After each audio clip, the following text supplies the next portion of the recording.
Sani. Así es, muchísimas gracias Nati. Y vamos a hablar con la licenciada Fátima López Moreira, porque ella está aquí para hablarnos acerca de la autoestima, cómo poder trabajar técnicas diferentes para sentirnos mejor y proyectar esa imagen que queremos. ¿Qué tal, Fátima? ¿Cómo estás? Estamos con Carlitos, con Amparo, compartiendo. ¿Qué tal, licenciada? Un gusto. Y sí, es un tema siempre vigente y ahora justamente que terminó también la actividad física, recordemos que uno de los puntos de vista fundamental, hoy en día inclusive propuesto por la Organización Mundial de la Salud, es realizar actividad física de manera regular, porque también estamos cuidando la salud mental. Sí, y no hablamos más de importante. hobby, sino que es un punto fundamental para Para Ni tener hobby despejarse. ni apariencia física. Exacto. O sea, no estamos hablando de nada Salud. estético, es sino una salud inversión mental. para la salud mental, así que Ahí tenemos que también como pensar que en te vas esto. despejando y vas Canalizando. sacando todo lo feo, ¿verdad? Y es un Exactamente. momento para vos. Exactamente, exactamente. Y justamente me parece muy importante enganchar con este tema la autoestima, porque hoy quería hablar un poco de lo que es el entrenamiento mental y lo que son las herramientas que podemos usar, ¿verdad? Recordemos que la autoestima es un constructo que nosotros vamos haciendo desde que estamos inclusive en el vientre de nuestras madres, ¿verdad? Si es que fuimos hijos buscados, deseados, ¿no?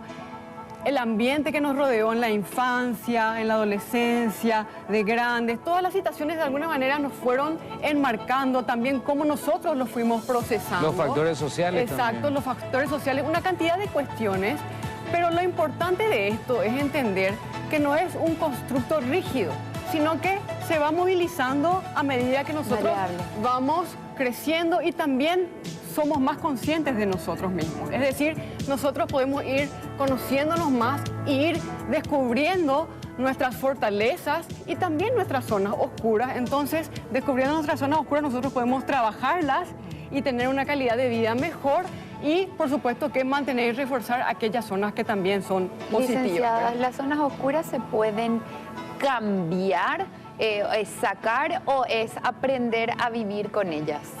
Yo pienso que no es necesario sacar, sino que yo me refiero a zonas oscuras con aquellas tal vez que de repente no nos dejan desenvolvernos con cierta soltura en algunos espacios. Por ejemplo, ustedes no me van a creer si yo le diría, yo soy una persona con tendencia tímida. Por ejemplo, y ustedes me van a decir, bueno, ¿cómo es posible que esté hablando con Amparo, con Sani, con Carlitos Aquí en la televisión, tele? ¿Cómo tenés pacientes?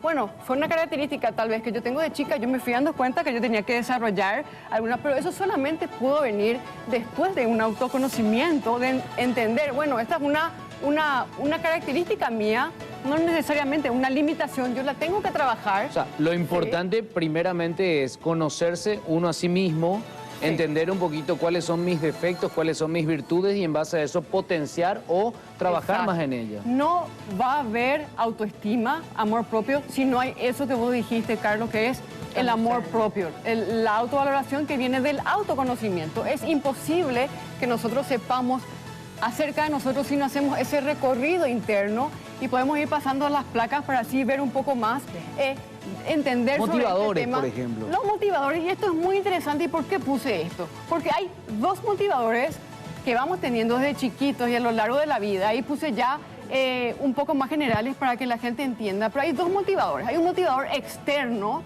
que tiene que ver, por ejemplo, con los premios, los sueldos, los ascensos, las críticas positivas que podemos hacer. Esos son motivadores externos, es decir, que yo le diga al chico, por ejemplo, lo hiciste bien, o en un trabajo se te reconoce, o en una carrera se te da una medalla. Por algo existen los podios, ¿verdad? Porque es importante, es un motivador.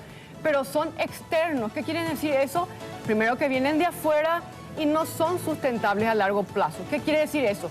Si yo en exclusiva dependo de mi motivador externo, de que se me esté todo el tiempo reconociendo o de que se me esté todo el tiempo subiendo el sueldo o premiando, imagínense el deportista de alto rendimiento que está en exclusiva fijándose en el enfoque de resultado, que es lo que nosotros Y me quiero combatimos. animar a meter un poquito más, o sea, otros entornos, porque no solamente el deportista, sino también la familia, la mujer, el marido, los hijos, que dependen también de esos motivadores, porque en mi caso particular, y puedo hablar con mucha propiedad, de repente yo no soy de reconocer cuando las cosas se hacen bien, me gusta y bien, punto, pero porque se tiene que hacer así, es mi parecer, cosa que fui construyendo y digo, ahora no, necesitan también cierto agrado de Claro. Enfatizar lo bueno, enfatizar un resaltar. poquito lo bueno y resaltar. Entonces, es un trabajo interno también de parte de uno Exacto. para su Saber entorno. reconocer. Pero hay que conocer el equilibrio. ¿Por qué? Porque ahí entramos al segundo, que es el que en realidad es importante, que es el interno. ¿Cuál es el interno? El que yo construyo. El que yo, a partir Tu de ese motivador. autoconocimiento que vamos diciendo, el que yo sé, yo esto lo hago bien, independientemente de que me den un premio o no, yo sé que lo dejé todo en la cancha o yo sé que di todo en ese trabajo, independientemente de que me venga, que por supuesto que es buena la retribución, por eso es que existe.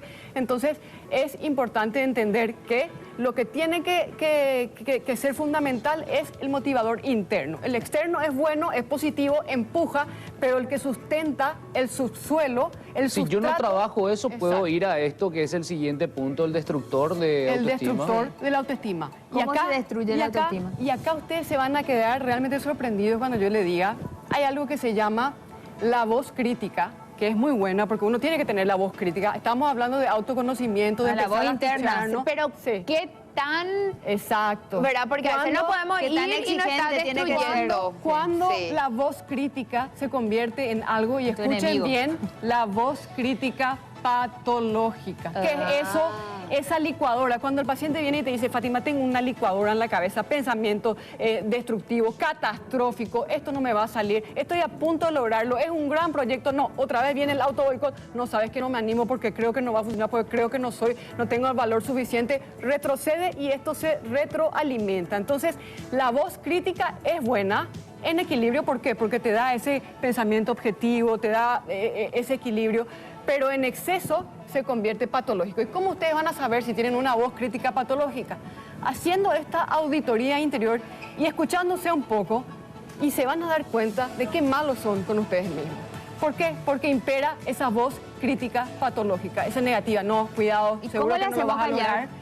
Primero tenemos que ser conscientes, ¿verdad? Primero que tenemos que ser conscientes, escuchar, y si esto está pasando, empezar a parar esos pensamientos, y hay una cantidad de estrategias y técnicas que eso vamos a ir ampliando más adelante, pero lo importante es que ya se den cuenta si es que están teniendo esta voz crítica patológica. Fátima, particularmente, y capaz también mucha gente se vea identificada con esta situación, porque a mí me pasaba de una autoexigencia también. Era como que nunca yo sentía que estaba haciendo bien las cosas.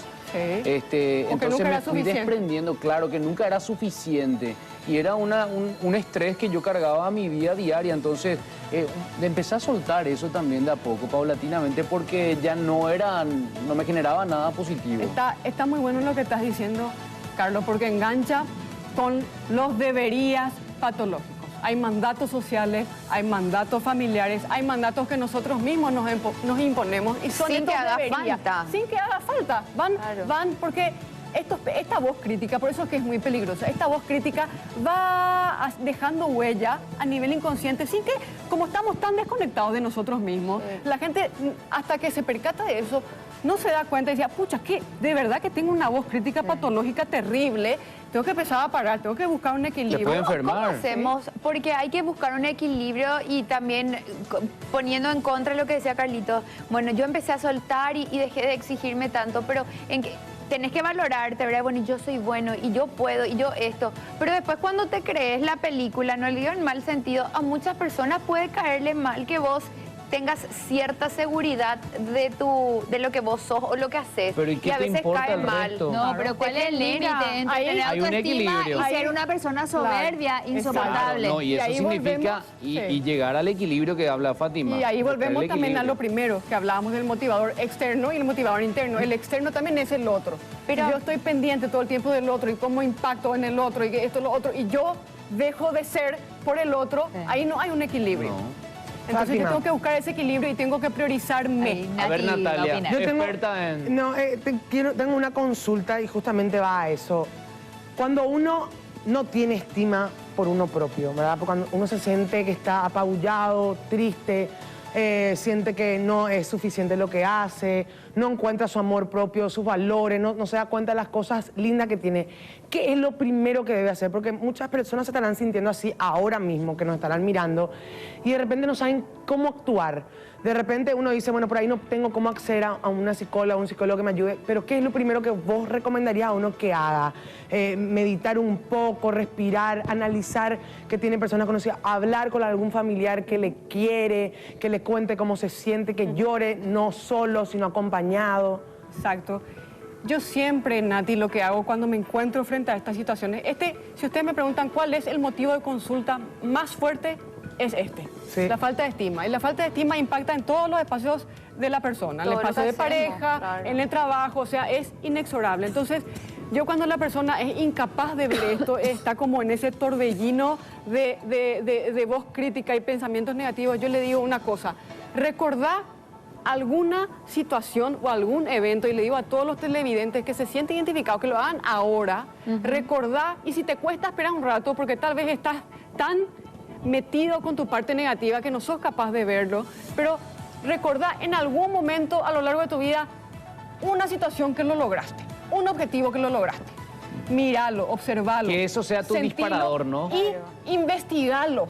Qué lindo. ¿Qué hiciste para que te salga bien? Exacto, ¿cómo Sí. hiciste? ¿Cuál fue tu hoja de ruta para Y lograrlo? ahí entramos en esto que estamos viendo, que es el autoconocimiento. Exacto, exacto. Ahí empezamos a conocernos y te dicen, a veces no se acuerdan en la primera consulta, Nati, pero después vienen y te dicen, Fátima, ¿vos sabes que me acordé? Qué lindo. Una vez en primaria gané una competencia en matemática. ¿Y cómo fue que lo lograste? Y la verdad que me di cuenta que yo soy una persona que trabaja bien en equipo, por ejemplo. O sea, me gusta estudiar con otro y el otro te dice, no, ¿sabes qué? Y entonces ahí empieza eso tan rico que hablamos del autoconocimiento. Pero tenemos que hacer una cosa que tiene que ver con la autoestima. Tenemos que permitirnos ser capaces de poder reconocer alguna cuestión que logramos. Recordemos que a veces estamos con una mentalidad tan oscura, Muy tan negativa. negativa. Resultado puede ser de muchas cuestiones, de El vivencias entorno. familiares, de cuestiones que nos pasaron, de situaciones difíciles, traumáticas, que es propio de la vida a veces. Uno se acuerda más de lo malo que de lo bueno. Exacto, exacto. Entonces, esto es entrenamiento mental, es ver que lo lograste y tu hoja de ruta. Y a veces también es bueno, esto se llama modelado. A veces también es bueno observarle al otro, a alguien que uno admira de verdad. Un referente. Sí, a un referente y ver un poco cómo lo logró. Claro. ¿Cómo hizo? A ver un Pero poco. sin perder también lo nuestro, Claro, nuestra identidad. sin perder la esencia. Nuestra Exacto. esencia. Esto lo Y Fátima- hacemos inconscientemente. Esto inconscientemente lo hacemos siempre. Entonces, si es que aparte le ponemos conciencia y voluntad, se convierte en un ejercicio muy rico. Y eso de la autoestima justamente habla de uno propio, Sí. uno consigo mismo. Me gustó la respuesta que hiciste porque no necesitas ni dependes de otra persona Exacto. que a veces te puede dar una mala recomendación o te puede dañar o te puede decir, bueno, pero vos sos tal cosa, entonces te puede bajar más. Sí. Y también tiene que ver con lo mismo que dijo Amparo. ¿Qué pasa si uno se siente bien consigo, pero la gente ya le califica de soberbio, de malo porque tiene amor propio? Entonces hay un límite donde uno tiene que enfocarse en uno sin escuchar tanto a los demás, en el límite justo para que no nos dañen demasiado, ¿verdad? Ya sea en el amor propio o en el sobreamor también, ¿verdad? Exacto, Y tiene que exacto. haber siempre ese trabajo de introspección con uno, consigo mismo, analizarse, El trabajo de evaluarse. introspección tiene que ser constante. La persona que tiene este autoconocimiento y que está con ese diálogo interno constante, entiende de este equilibrio. Nunca le va a molestar o le va a hacer mucho ruido. Tal vez sí, si es que tiene un alto nivel de empatía, le va a hacer un poco de ruido que al otro le moleste, que tengas algún tipo de forma de moverte en el mundo. Pero si la persona realmente no le hace daño al otro y está contenta consigo Claro. mismo, entonces... Ese Fátima, nomás es el porque punto, debería o Para sea, la gente que preocuparnos. tiene mucha empatía, es también de repente negativo para uno mismo en el sentido que uno siempre se está poniendo en el lugar del otro y uno Sí. tiene que priorizarse a sí mismo, Así es. ¿verdad? No ¿Cuánto ponerse sí. siempre en el lugar del otro. Es uno de los temas favoritos de mis charlas y lo voy a tocar acá en Vive la Vida. Las personas que tienen alto nivel de empatía a veces son, yo digo a veces, es como un, Tóxicas. superpoder, Sí. porque es como que sos Superman porque estás sintiendo todo lo que Pero siente después los vos otros. agarrás todo, pero sos es una como una esponja. kriptonita también. Entonces Claro. hay miles de puede estrategias y perjudicar. técnicas que hay que tener, ¿verdad? Cuando uno siente y entiende de que es una persona que tiene un alto nivel Es de una empatía. kriptonita. No está mal, Sí. Para- no está mal, es un superpoder. Los profesionales de la salud debemos de tenerlo, pero tenemos que tener herramientas para poder manejarlo. Fátima, y ya para ir redondeando un poquito, si nos podés comentar acerca del estilo saludable que tenemos que llevar con una vida, ¿no? Para poder reunir todos estos requisitos que bien mencionabas. Exacto. En primer lugar, y esta, como le decía, es una propuesta de la Organización Mundial de la Salud, priorizar la salud mental, es decir, esto es fundamental. Estamos priorizando muchas otras cosas y estamos dejando de lado esto, que es lo que manda todo lo demás. Entonces, priorizarlo. Dijimos antes, realizar actividad física de manera regular, no ya para llegar al verano, no ya porque tenés, sino que porque sabes que tu salud mental depende en gran medida de ese ejercicio constante. Tener relaciones sanas de amistad, más no es mejor, calidad es importante. Tener relaciones de pareja sanas, nutritivas y reales. También tener tiempo de hobby. El hobby no es lo mismo que hacer ejercicio. El hobby es ese espacio. Es reunión con los amigos 2 veces por semana. O hacer por ejemplo. eso que te gusta. Para mí el vóley, Claro, por ejemplo. el hobby es ese momento No donde... sé, me gusta hacer crochet. Exacto. Y voy a Señora, hacer, señor, el hobby es ese momento donde entras, es el túnel donde entras. Leer un y el libro. tiempo Tu espacio. corre, el tiempo pasa y no te das cuenta. Ahí estás haciendo el hobby. Es importante porque es como un descanso para el cerebro. Cerebro de Es Pandora. muy importante. Entonces tenemos que tener todas estas cuestiones muy presentes y entender que la persona que tiene una autoestima saludable, primero se cuida, se protege, se da su lugar, y si se da su lugar, también inevitablemente le va a proteger y le va a dar lugar a los demás. otros. Así mismo. Y va a Esto- hacerse respetar también. Exacto, esto se expande, se expande. Recordemos siempre lo que yo digo, la caridad empieza por casa, la casa soy yo. Yo no puedo dar lo que no tengo Muy bien. y tampoco puedo pedir lo que no doy. Así que no es egoísmo, Bravo. se llama amor propio. Así que, Muy bien. por favor. Y es lo que necesita el mundo, ¿eh? Sí, más amor. Primero amor propio para luego dar más amor. Bueno, ¿eh? y la gente que te quiera contactar, Fátima, Sí, ¿cómo yo lo estoy hace? en Instagram como @Fátima López Moreira y en Facebook como Fátima López Moreira, Psicología y Salud. Perfecto. Le agradecemos a la Gracias. licenciada Un gusto. y te extrañamos mucho, ¿eh? Yo 2 meses también, para irnos yo a mantener, también, y ahora sí. vamos a poder Yo también, los cumplir con nuestro ciclo. psicólogos también Necesitan necesitamos. Yo no puedo dar 2 lo que no meses de tengo. vacaciones. Muy bien. Gracias, Fátima Bueno. López Moreira, Gracias, compartiendo Carlito, nuestro gracias. consultorio. Nati, contigo.